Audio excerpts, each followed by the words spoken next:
because we've talked a lot about the dealerships, the operation, what to expect in 2021, and the answers have been fantastic, and I think there's a lot of guidance here for anybody that will be watching this.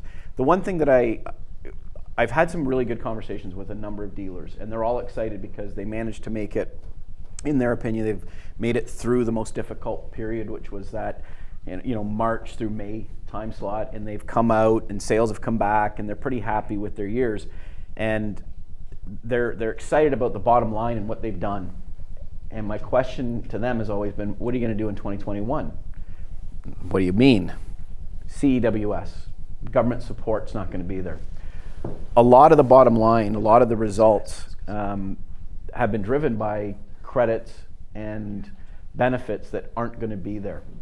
And my only thing would be to make sure that you do take that out of the financial statement, look at how your year has been with reduced staff and the functionality that you've had with the dealership before you start to plan, or at least as you're planning 2021. Don't count that as something that's going to be part of your bottom line or your income for 2021. And John, I don't know how you accounted for it, but a lot of the guys that I have spoken to, they're forgetting about that benefit, and they're looking and saying, it's robust, I should sell, I could get 4 times, 5 times multiples, and they're not true numbers when you take that amount in. I mean, I just did an assessment for a dealer the other day, and he had $162,000, and thought, look, my bottom line's like 560. We'll say it was 400 because it's not going to be there next year, right?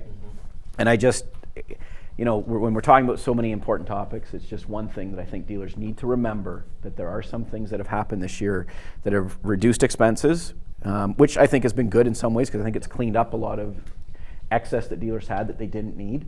And they've proven to themselves that they can sell cars virtually, right, remotely. They can do that.